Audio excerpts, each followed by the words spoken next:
এডিএইচডির ক্ষেত্রে বাচ্চারা খুব হাইপার অ্যাক্টিভ থাকবে আর খুব মানে লিসনিং এবিলিটি খুব কম থাকবে, মানে মা যদি ডিপ্রেশনে রয়েছে বা কোনো প্রবলেম সেই সবের থেকেও বাচ্চার এডিএইচডি আসতে পারে।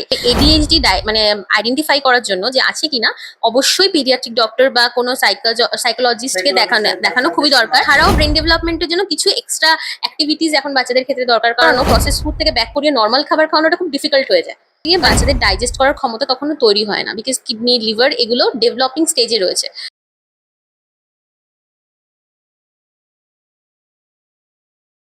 নমস্কার, আমি অর্কপ্রভ। আজকে আমরা ডিসকাস করব চাইল্ড ওবেসিটি এবং আরও নানা রকম সমস্যা বাচ্চাদের রিলেটেড, যেমন এডিএইচডি এবং নানা আরও সমস্যা নিয়ে। এবং আজকে আমাদের পডকাস্টে রয়েছেন ম্যাডাম মধুরিমা পাল।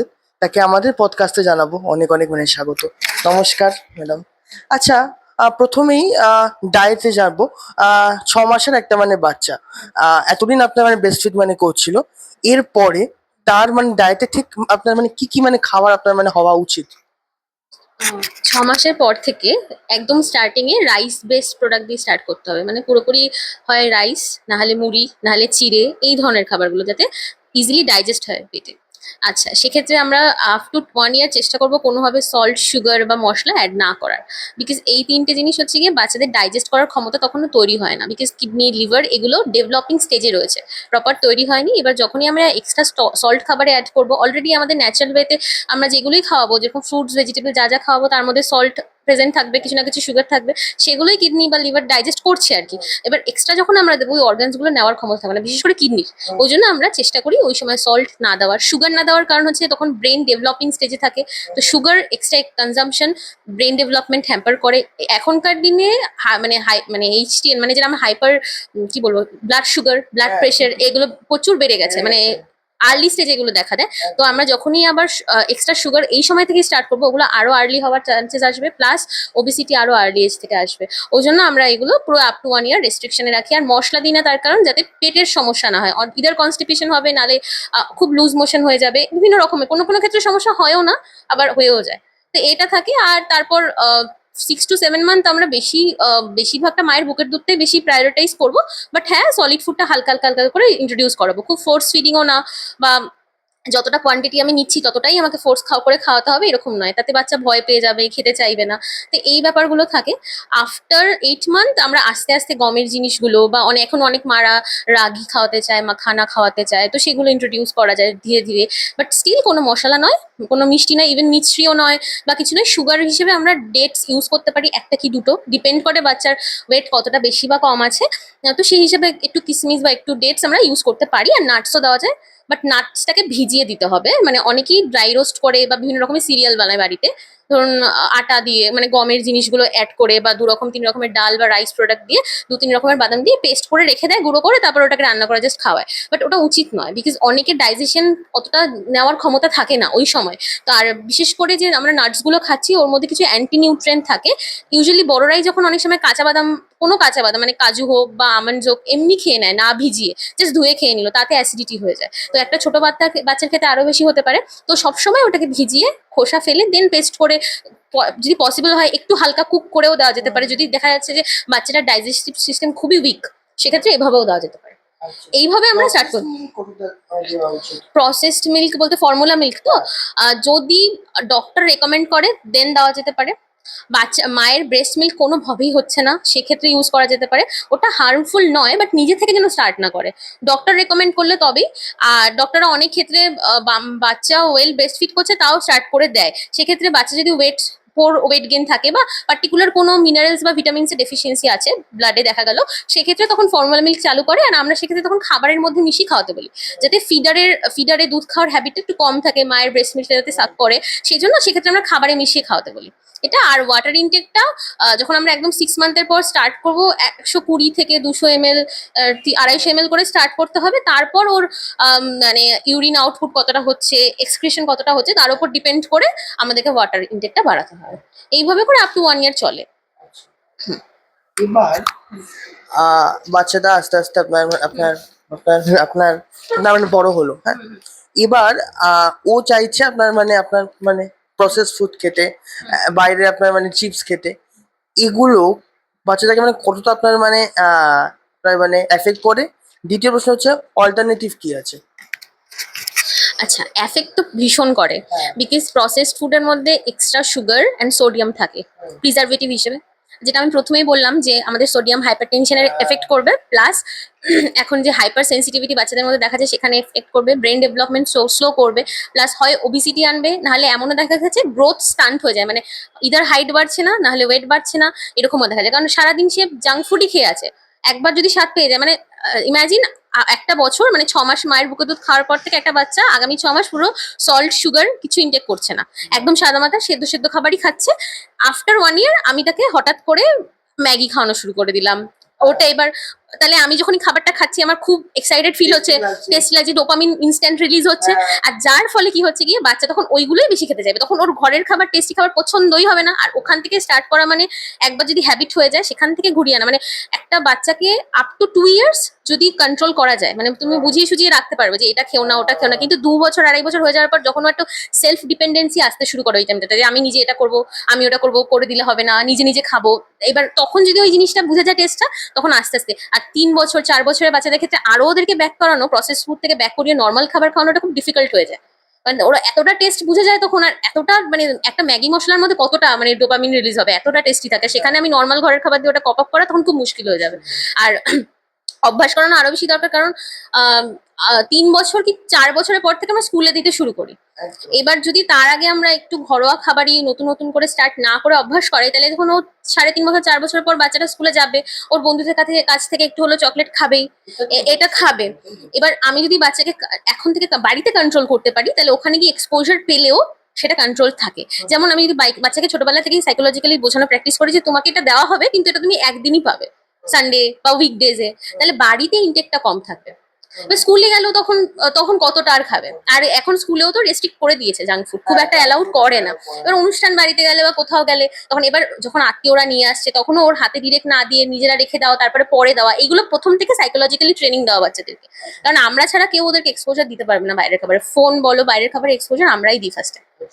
এটা আমি দেখেছি আমার কেসে, আমি অনেকবারই দেখেছি, প্যারেন্টসদের জিজ্ঞাসা করলে জানা যায় যে একটা সময় তারা একা ছিলেন, মানে বাড়িতে মা বাবার বাচ্চা, বাবা কাজে বেরিয়ে তো মা একা একা সামলাতে পারতো না বলে যেটা চাইতো সেটাই দিত, বা হয়তো ঠাকুমা দাদু কেউ রয়েছে তার বাচ্চা কাজে বলে যেটা চাইছে সেটা দিয়ে দিয়েছে। হ্যাঁ, সেটা সম্পূর্ণ মানে একটা কাউন্সিলিং এর ব্যাপার, সম্পূর্ণ কাউন্সিলিং, কিছু কিছু ক্ষেত্রে তো এমনও হয় পুরো ফ্যামিলি কাউন্সিলিং এর দরকার পড়ে, মানে মা বাবাকে দুজনকেই লাগে বাচ্চাকে ট্রিট করার জন্য, দরকার পড়লে তার ঠাকুমা দাদুকেও নিয়ে আসতে বলা হয়, কিছু কিছু ক্ষেত্রে থাকে যে নিয়ে এসে, যদি খুব ওবিস ক্ষেত্রে হয় সেক্ষেত্রে তাদেরকে এনেও আমাদেরকে কাউন্সিলিং করতে হয়, ভীষণ প্রবলেম হয় এগুলো। তারপর ইটিং হ্যাবিটের উপরও কিছুটা ডিপেন্ড করে, মানে দীর্ঘদিন পেস্ট খাবার করে খাওয়ানো, গুঁড়ো খাবার করেই খাইয়ে যাচ্ছে, যে বললাম না প্রথমে যে সিরিয়ালস কিছু বানায় বাড়িতে, চাল ডাল একসাথে মিক্স করে গুঁড়ো করলো, বাদাম দিয়ে গুঁড়ো করলো, এবার ওটাকেই মা হয়তো কাজে বেরিয়ে যাচ্ছে, বাবাও কাজে বেরিয়ে যাচ্ছে, বাড়িতে দিদা দাদুর কাছে রয়েছে, দিদার এখন আর ধৈর্য নেই, বয়স হয়ে গেছে যে আবার ঘুরিয়ে ঘুরিয়ে খাওয়াবে বা কিছু, এবার দেখছি বাচ্চা টিভি দেখে বা ফোন দেখে খেয়ে নিচ্ছে, ওইভাবেই খাইয়ে যাচ্ছে।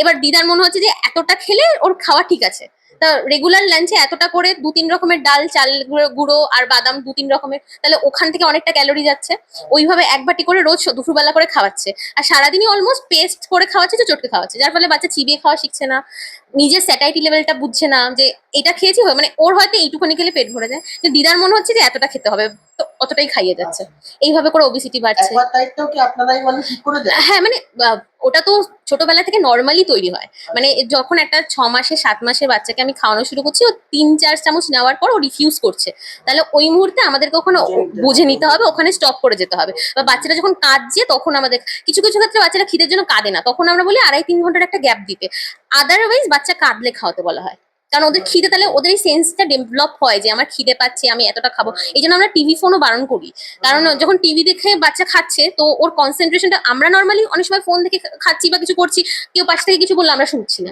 আমাদের তাহলে ওদের তো ব্রেনটা ডেভেলপিং স্টেজে, আরো কনসেন্ট্রেশন ওদিকেই থাকছে, আর যার ফলে কি হচ্ছে, কি খাচ্ছে দেখলো না, এবার ফলে কিছু ফুড চেনে না, তুমি ইন্ডিভিজুয়ালি বলতে পারবে না কি টেস্ট ভালো লাগছে না, হয়তো বাদামটা পেস্ট করে দিলে খেয়ে নিল, কিন্তু যেই 7-8 বছর 10 বছর 12 বছর আছে বলছে আমার বাচ্চা ফল খেতে চায় না ম্যাডাম, সবজি খেতে চায় না, ছোটবেলায় পেস্ট করে খাওয়াতাম তখন দিব্যি খেয়ে নিত, মেখে খাই, তখন জানা যাচ্ছে হয়তো ফোন দেখে খেত, এবার ইন্ডিভিজুয়ালি ফুড গ্রুপগুলো চয়েস থাকলে ওই জিনিসটা হয় না, ওই জন্য বলা হয় ফোন দেখানো একদমই যাবে না, ফোন টিভি। এবার সেক্ষেত্রে মাদেরও একটা প্রবলেম যে পুরো বাড়িতে একা সব কাজ করে। হ্যাঁ হ্যাঁ হ্যাঁ, হ্যাঁ কিন্তু সেই ক্ষেত্রে ওই ইন্ডিভিজুয়ালি তখন আমাদেরকে কাউন্সিলিং করে কিছু কিছু ছোট ছোট স্টেপ নিয়ে আমাদেরকে চেষ্টা করতে হয় যাতে ওখান থেকে সরানো যায়। ব্রেন ডেভেলপমেন্টের জন্য, বোন ডেভেলপমেন্টের জন্য বাচ্চার এই দুটোর জন্য মানে কি ডায়েট আপনার মানে হওয়া উচিত? আচ্ছা, বোন ডেভেলপমেন্টের ক্ষেত্রে ক্যালসিয়াম রিচ ফুড গুলো আমরা অ্যাড করতে পারি। আচ্ছা, মাছ না, মিল্ক প্রোডাক্ট গুলো যদি বলি, আহ, মাছ, হ্যাঁ অ্যানিমাল ফুড গ্রুপ তো আছে। দই অবশ্যই চলবে, দই আর ছানা খুব। টক দই, টক দই বাড়িতে পাতা। ভ্যারি করে, যদি ওবিস ক্ষেত্রে হয় মানে অ্যাডাল্টদের ক্ষেত্রে ওবেসিটি থাকলে তখন আমরা ডাবল টোন্ড বলি, বাচ্চাদের ক্ষেত্রে নর্মাল মিল্ক থেকে বানালেই হবে। আর ছানা খুব ভালো কাজ ক্যালসিয়ামের জন্য। আরো বিভিন্ন ভেজিটেবলস আছে, শাকও আছে, কিছু সবজিও আছে, বা হ্যাঁ অ্যানিমাল প্রোটিনসও কিছু সোর্সেস আছে যেখান থেকে ক্যালসিয়াম পাওয়া যেতে পারে। আর এক্সেসিভ যদি লো থাকে ক্যালসিয়াম, সেই ক্ষেত্রে আমরা তখন বলি কি করতে, বিভিন্ন সাপ্লিমেন্ট ডক্টররা দিয়ে দেয়, সেগুলোতে D3 সাপ্লিমেন্ট, ক্যালসিয়ামের সাপ্লিমেন্ট এগুলো অ্যাড করা হয় ডায়েট। হ্যাঁ ডক্টর রেকমেন্ডেশন ছাড়া আমরা এগুলো মেডিসিন গুলো দেওয়া যাবে না। আচ্ছা, যদি আর হ্যাঁ যাদের অ্যালার্জির সমস্যা নেই বা ডাইজেশনের সমস্যা নেই তাদের আমরা লিকুইড মিল্ক খেতে বলি, 1 গ্লাস করে সন্ধ্যাবেলা মিল্ক। আর এক্সট্রা যদি দরকার পড়ে তখন মিল্কের সাথে ছানা বা একটা টাইমে দই, সেগুলো আলাদা করে অ্যাড করা হয়, ওটা ভ্যারি করে পার্সন টু পার্সন কতটা দরকার। আচ্ছা, আর এটা কি বললে? বোন ডেভেলপমেন্ট হলো, আর ব্রেন ডেভেলপমেন্টের জন্য নাটস খুব ভালো হেল্প করবে, ওয়ালনাট খুব ভালো, আমন্ডসও ভালো। এটা হলো ব্রাজিল নাটসও খুব ভালো, ব্রাজিল নাটসটা নর্মালি আমাদের এদিকে পাওয়া যায় না, বাট হ্যাঁ ভালো। আচ্ছা, সোয়া চাঙ্ক, সরি সোয়াবিন যেটা মানে দানা দানা যেটা, ওটা খুব ভালো। এগুলো আরো নর্মাল খাবার থেকে তো, হ্যাঁ না প্রোটিন, গুড ফ্যাট সবটাই দরকার। আচ্ছা, আর তাছাড়াও ব্রেন ডেভেলপমেন্টের জন্য কিছু এক্সট্রা অ্যাক্টিভিটিস এখন বাচ্চাদের ক্ষেত্রে দরকার, কারণ ওই ছোটবেলা থেকেই ধরো ফোন বা এই না দেখিয়ে কিছু টয়েস দেওয়া, কালারফুল টয়েস অ্যাড করা, কিছু কালারফুল বই অ্যাড করা সামনে, ওগুলো পড়ানোর জন্য না, জাস্ট আইডেন্টিফাই করানো যে এটা এটা মানে এটা পাখি, এটা ফুল, এগুলো আইডেন্টিফাই। কারণ আমরা তো এখন ওদেরকে বাইরে নিয়ে সবসময় যাওয়া পসিবল হচ্ছে না, তো ওই বইটাই হচ্ছে ওদের জগৎ থাকবে যেখান থেকে ওরা বাইরের জগৎটাকে চিনছে, ওখান থেকে ওরা কালারটাকে আইডেন্টিফাই করবে, ওদের কগনিটিভ ডেভেলপমেন্ট বেটার হবে, সবসময় ওদের সাথে কমিউনিকেট করা বেশি বেশি করে, এগুলো। আর কিছু কিছু সময় সোশ্যালাইজ করা, মানে নিয়ে বেরোনো বা কোনো অনুষ্ঠান বাড়িতে নিয়ে যাওয়া। আমাদের মধ্যে যদিও মানে 6 মাস পর্যন্ত বা 3 মাস পর্যন্ত খুব সতর্কই রাখা হয় বাচ্চাদেরকে, বাট স্টিল যদি সোশ্যালাইজ করা যেতে পারে তাহলে ওই ডেভেলপমেন্টটা আরো ভালো হবে। হ্যাঁ। আচ্ছা, এবার আমি একদম আপনার মানে পডকাস্টের মানে আপনার মেইন জায়গাটায় আসি। ADHD বাচ্চাদের মধ্যে তো খুব মানে আপনার কমন প্রবলেম।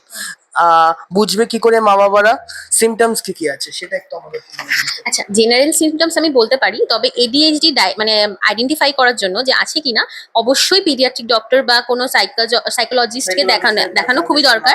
হ্যাঁ, মাস্ট কনসালটেশন, বিকজ হতে পারে নর্মালি একা থাকতে থাকতে বাচ্চাটা ওরকম বিহেভ করছে, না ওর এডিএইচডি আছে না অন্য কোনো সমস্যা আছে, তো ওটা অবশ্যই পিডিয়াট্রিক ডক্টরকে দেখাতে হবে। আচ্ছা, এডিএইচডির ক্ষেত্রে বাচ্চারা খুব হাইপার অ্যাক্টিভ থাকবে, আর খুব মানে লিসনিং এবিলিটি খুব কম থাকবে। মানে এই যে আমি কথা বলছি, তুমি বলছো, তোমার কথাটা আমি পুরো শুনে তারপর আমি আনসার করছি, ওদের মধ্যে মানে ওই পেশেন্স লেভেলটা থাকবে না।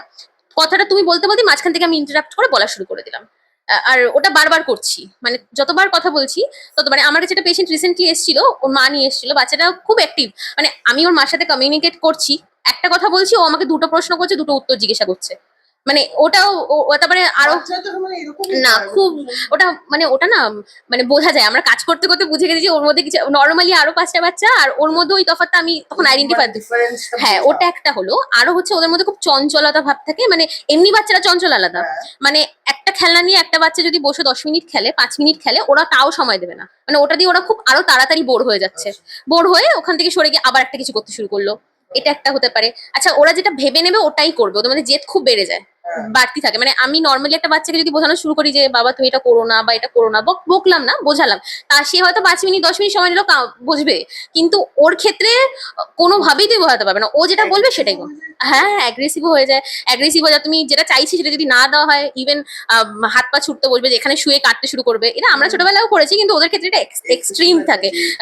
পারলে অনেক সময় দেয়ালে মাথাও ঠুকে দেবে, মানে প্রচন্ড অতিরিক্ত থাকে, ভীষণ থাকে। আর এগুলো তো কাইন্ড অফ এডিএইচডি এখন বাড়ার রিজন একটা ব্যাপারটা হচ্ছে গিয়ে এমনি তো যদি মায়ের প্রেগনেন্সির ক্ষেত্রে মা যদি খুব অ্যালকোহল কনজাম্পশনের ব্যাপার থেকে থাকে বা আরো কিছু নেশা জাতীয় দ্রব্য কনজাম্পশন ব্যাপার থেকে থাকে বা কিছু কিছু ক্ষেত্রে জেনেটিক ব্যাপার থাকে, খুব রেয়ার এটা, বা আরো কিছু এনভায়রনমেন্টাল ফ্যাক্টরের ক্ষেত্রে হেল্প এটা করে, মা যদি ডিপ্রেশনে রয়েছে বা কোনো প্রবলেম সেই সবের থেকেও বাচ্চার এডিএইচডি আসতে পারে এগুলো থেকে।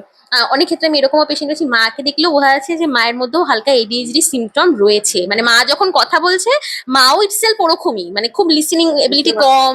হ্যাঁ মানে ওটা কিভাবে জানি বুঝে যায় যে এরকম প্রবলেম হচ্ছে। তারপরে যখন আমি ডক্টরের সাথে গিয়ে কথা বললাম, যে ডক্টর ওনাকে দেখছে, তা বললাম যে হ্যাঁ মায়ের মধ্যে ওরকম হালকা রয়েছে। আর বাচ্চার এবার 3 বছরের আগে কিছু টেস্ট করা যায় না, 3 বছরের পর থেকে প্রপারলি আমরা বুঝতে পারি যে হ্যাঁ বাচ্চাটার এডিএইচডি আছে কি নেই।